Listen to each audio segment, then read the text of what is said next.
आहात मुलांनो, आपण शेवटच्या लेक्चरमध्ये पाहिलं मोमेंटम म्हणजे नेमकं असतंय काय. लक्षात घ्या, मोमेंटम ही काय अशी वेगळी टर्म नाही. इट इज प्रोडक्ट ऑफ, कुणाचा प्रोडक्ट आहे momentum? It is product of mass and velocity is called as momentum. आणि मोमेंटम आपण कशाने दाखवतो? पी न. मोमेंटम आपण कशाने दाखवतो? पी न. Momentum is product of mass and velocity is called as momentum. ठीक आहे. आता बघा, त्यानंतर मी तुमचा सेकंड पॉईंट कव्हर केला होता मोमेंटममध्ये. Initial momentum of any body is equal to final momentum of that body. त्याला म्हणायचं कॉन्झर्वेशन ऑफ मोमेंटम. जेवढं तुमचं इनिशियल मोमेंटम असेल तेवढंच तुमचं फायनल मोमेंटम असतं. त्याला म्हणायचं कॉन्झर्वेशन ऑफ मोमेंटम. ठीक आहे. मी तुम्हाला दोन एक्झाम्पल रिपीट करेल फास्टमध्ये. सपोज करा, एक बॉल आहे, त्या बॉलचं मास आहे 3 kg आणि त्या बॉलची व्हेलॉसिटी आहे v is equal to 3 metre per second. ठीक आहे. मग ह्या बॉलचं मोमेंटम किती असेल? मोमेंटम आपण कसं लिहितो असतो? p is equal to m into v. m म्हणजे तुमचं मास, त्या बॉलचं मास किती आहे? 3 इंटू त्या बॉलची व्हेलॉसिटी किती आहे? 3 म्हणजे तुमचं मोमेंटम किती असेल? 9. मोमेंटम असं वेगळं काहीच नाही आहे. It is product of mass and velocity is called as momentum. ठीक आहे. आणखी एक कन्सेप्ट ह्याच्यामध्ये महत्त्वाची आहे की सपोज करा, बॉल जर असा मूव्ह होत असेल तर असा तिरपा मूव्ह व्हायला लागलाय. व्हेलॉसिटी आहे त्याची 3 मीटर पर सेकंड आणि त्याचा हॉरिझॉन्टल सोबतचा अँगल आहे थीटा. ठीक आहे. आणि त्या बॉलचं मास आहे 3 kg. बॉल सरळ मूव्ह होत असेल तर आपण directly p is equal to mv लावतो, मोकळं होतो. परंतु सपोज करा, जर बॉल हा जर तिरपा मूव्ह होत असेल मग त्यावेळेस त्याचं मोमेंटम कसं काढायचं? त्यावेळेस त्याचं मोमेंटम काढण्यासाठी काय करायचं? ह्या व्हेलॉसिटीला अगोदर रिझॉल्व करायचं. रिझॉल्व करणं म्हणजे ती व्हेलॉसिटी दोन कंपाऊंडमध्ये ब्रेक करायची. ठीक आहे. ज्या साईडला अँगल असेल त्या साईडला त्या व्हेलॉसिटीचा कोणता कंपोनंट तयार होत असतो? v cos theta. ठीक आहे. v किती तुमचं? 3 आहे.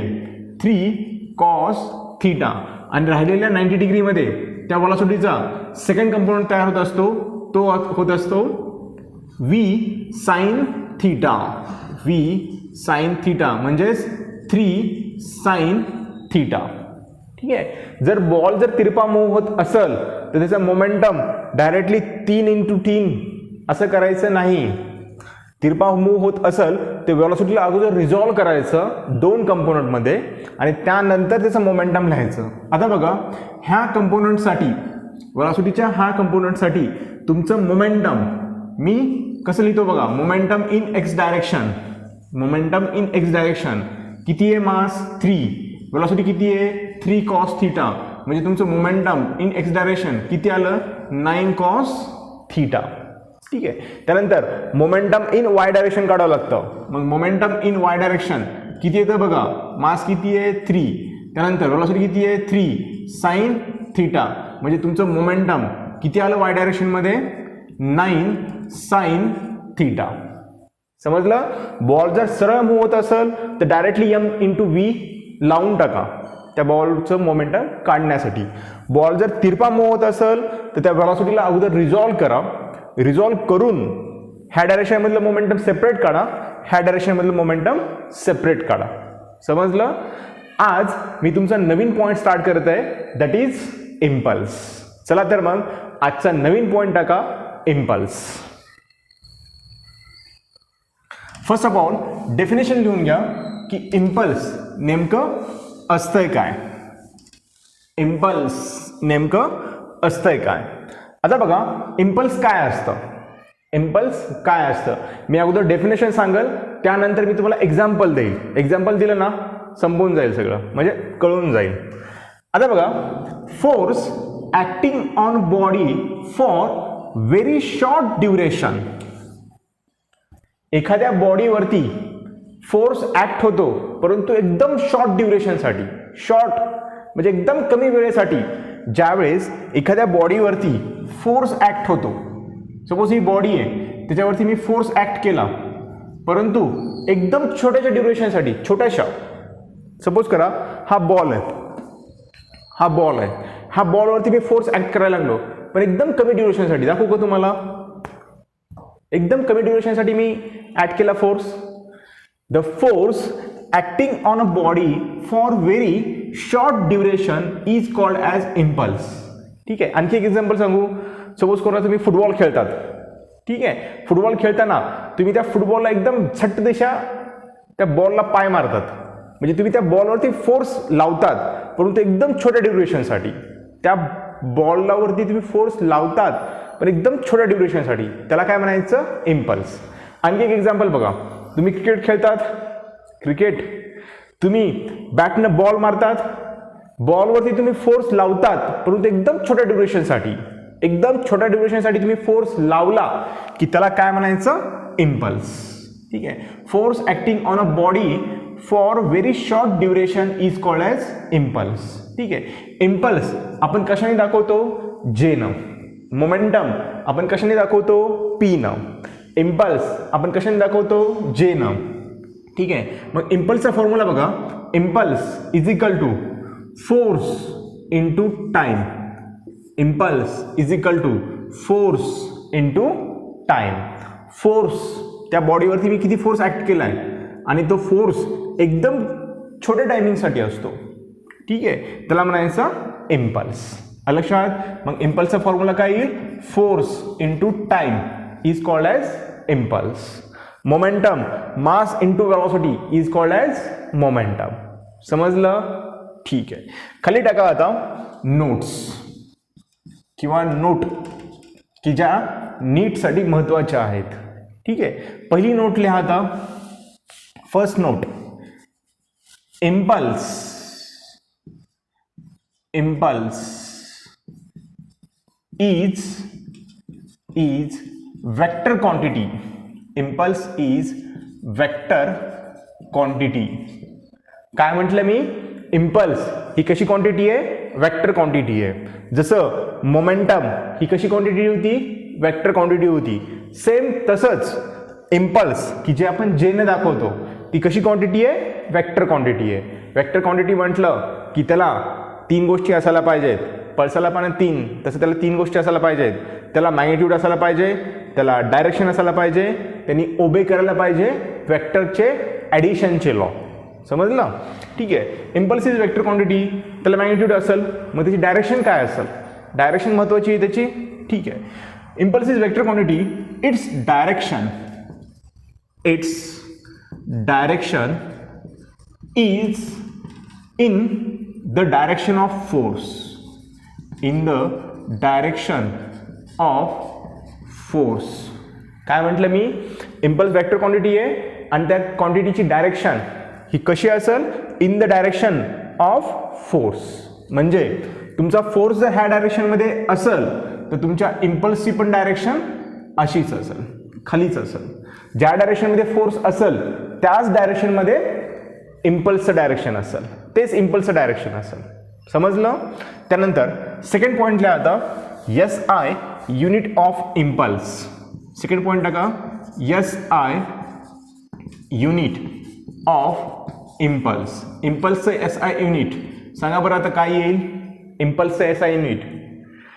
ज्याही क्वांटिटीचं युनिट काढायचं असतं त्याचा फॉर्म्युला माहीत पाहिजे. इम्पल्सचा फॉर्म्युला आहे तुमच्याकडे फोर्स इंटू टाइम. फोर्सचं युनिट काय असतं? न्यूटन. त्यानंतर इंटूमध्ये आहे. टाइमचं युनिट काय असतं?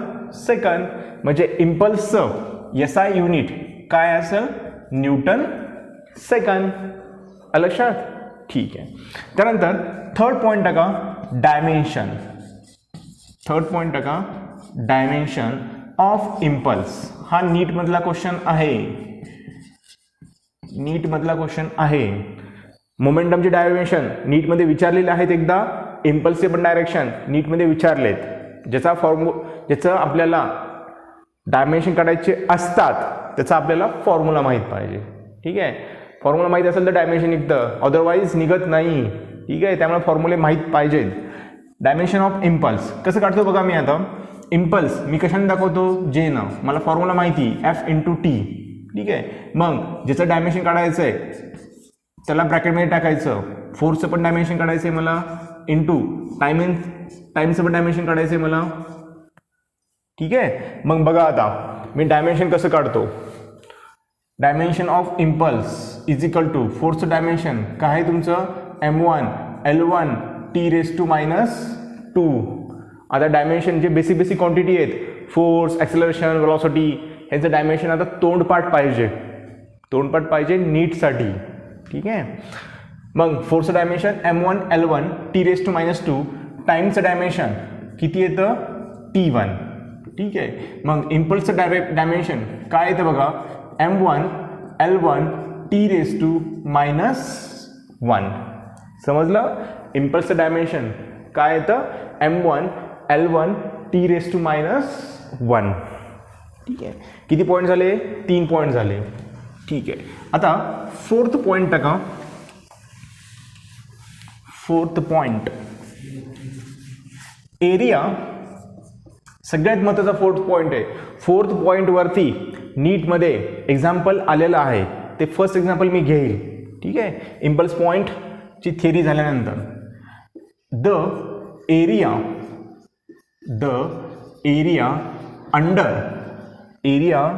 अंडर फोर्स टाइम ग्राफ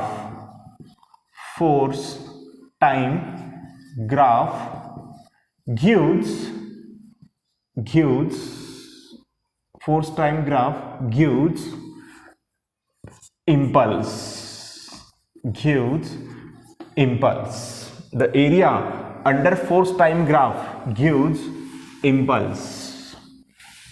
मला सांगा तुम्ही मोशन इन प्लेन शिकताना 3 टाईपचे ग्राफ शिकला होतात. Displacement time graph, velocity time graph, acceleration time graph. ठीक आहे.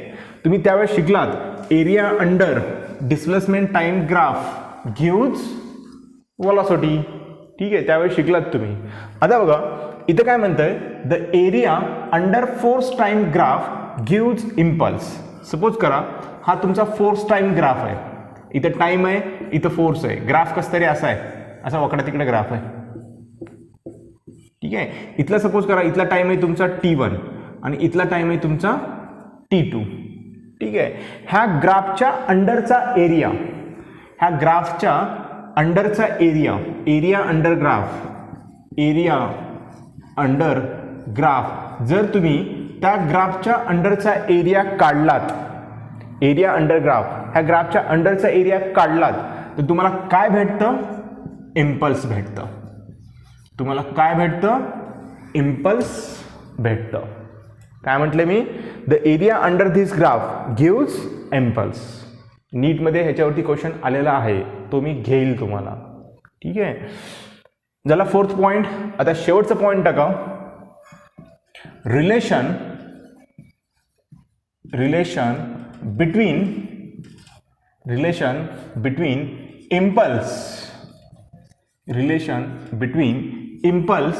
And momentum. ठीक आहे. आता बघा इम्पल्स आपण कशाने दाखवतो जेनं, मोमेंटम आपण कशाने दाखवतो पीनं. दोघांमध्ये रिलेशन काढायचं की नेमकं रिलेशन काय असतं. ठीक आहे. रिलेशन काढण्यासाठी मी एक तुम्हाला ट्रिक सांगाल, तेवढी ट्रिक फक्त लक्षात ठेवा. ते रिलेशन काढण्यासाठी जे इक्वेशन असतं, डेरिवेशन असतं ते मी तुम्हाला घेणार नाही. ठीक आहे. मी फक्त रिलेशनचा एक फॉर्म्युला घेऊन टाकाल. ठीक आहे.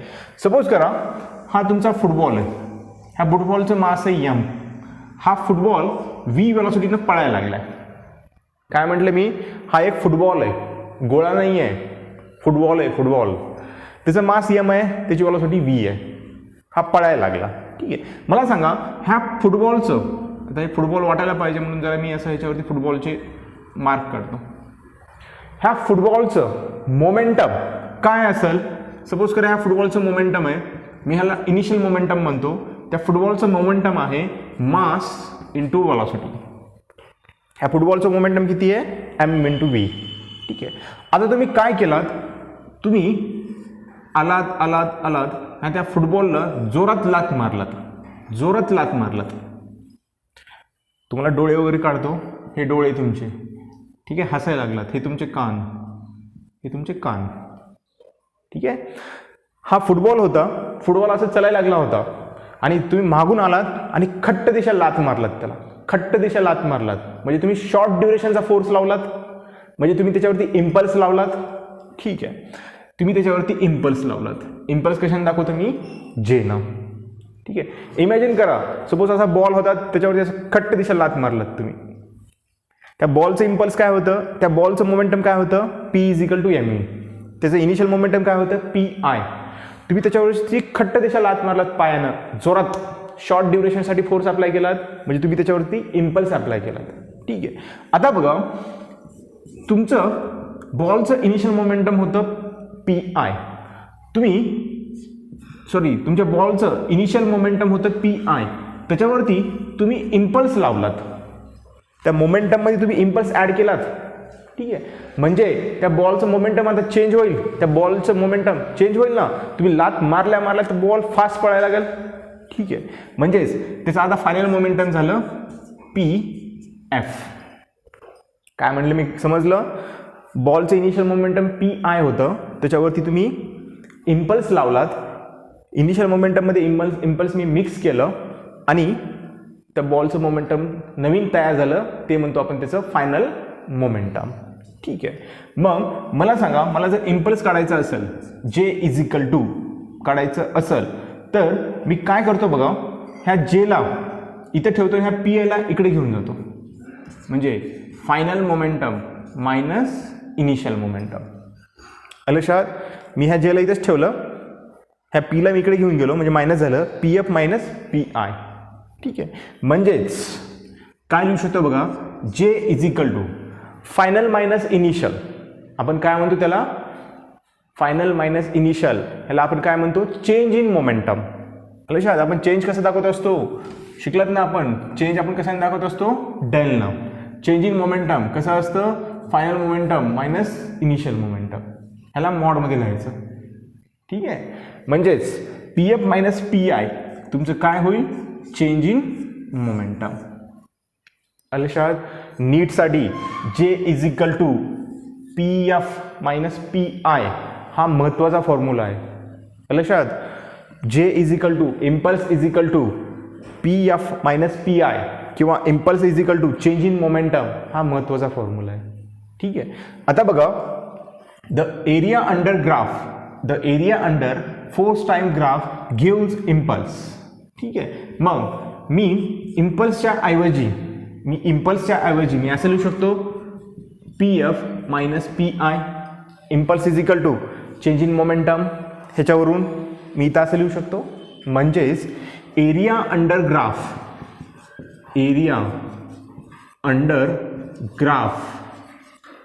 PF minus PI. ठीक आहे. म्हणजेच area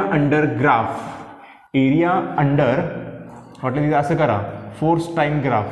area under force time graph काय देतो तुम्हाला?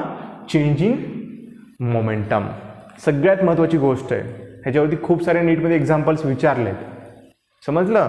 इम्पल्स चेंज इन मोमेंटम किंवा PF मायनस PI. लक्ष सगळ्या ह्या गोष्टी.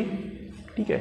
ह्यानंतर मी तुमचे नीटमध्ये आलेले मोमेंटम आणि इम्पल्स ह्या दोघांचं कॉम्बिनेशन होऊन जे नीटमध्ये एक्झाम्पल्स आलेत, की जे फक्त अवघड आहेत, तेवढेच मी एक्झाम्पल्स घेईल. बाकीचे सोपे एक्झाम्पल घेणार नाही. ठीक आहे. आणि एक लक्षात घ्या, मी अवघड एक्झाम्पल्स घेतो याचा अर्थ असा आहे की मोस्टली कसं होतं की मी क्लासमध्ये अवघड एक्झाम्पल घेतले की ते मुलांना पटकन समजत नाहीत. मग मुलांना वाटतं की मला काही कळणं गेलं आहे किंवा मला शिकवता नाही गेलं आहे. असं नसतं. बाकीच्या लोकांसारखं मी तुम्हाला सोपे एक्झाम्पल घेऊ शकतो. डायरेक्ट फॉर्म्युला, ह्याच्यामध्ये ही व्हॅल्यू पुट करा आणि आन्सर काढा. हे बोर्ड टाईपचे एक्झाम्पल मी तुम्हाला घेऊ शकतो. परंतु तुम्ही बोर्ड एक्झाम पास होऊन करणार काय आयुष्यामध्ये? बोर्ड तर तुम्ही असंही पास होतात. तुम्ही परीक्षेच्या हॉलमध्ये जाऊन जरी बसलात आणि नुसतं तुम्ही खरं काही लिहून आलात तरी तुम्ही बोर्ड पास होणार आहेत. पण करणार काय बोर्ड पास होऊन? असे लाखो पोरं दरवर्षी बोर्ड पास होतात. आपलं टार्गेट नीट पास करायचं आहे. ठीक आहे. आणि नीट पास करायचं असेल तर क्रिटिकल एक्झाम्पल्स, टफ एक्झाम्पल्सची प्रॅक्टिस करावीच लागणार आहे. तरच आपण नीट एक्झाम पास होणार आहेत. ठीक आहे. त्यामुळे मी घेतलेले एक्झाम्पल्सच्या बाहेरचं कुठलंच एक्झाम्पल नीटमध्ये येत नाही. तुम्हाला जर बघायचं असेल तर तुम्ही बिंदास बघू शकतात. माझा पॉईंट झाला ना हा इम्पल्स, तुम्ही डायरेक्टली प्रिव्हियस इयरचं क्वेश्चन पेपर काढून बघा, कुठलंही इम्पल्सचं एक्झाम्पल सॉल्व करा. मी सांगितलेल्या पॉईंटच्या बाहेर एकही एक्झाम्पल आलेलं नसतं, एवढं मला कॉन्फिडंट आहे. समजलं. ह्यानंतर मी इम्पल्स आणि मोमेंटम दोघांच्या कॉम्बिनेशनवरती 2 ते 3 एक्झाम्पल घेईल की जे नीटमध्ये आलेत. लक्षात. चला तर मग नेक्स्ट लेक्चरमध्ये भेटूत.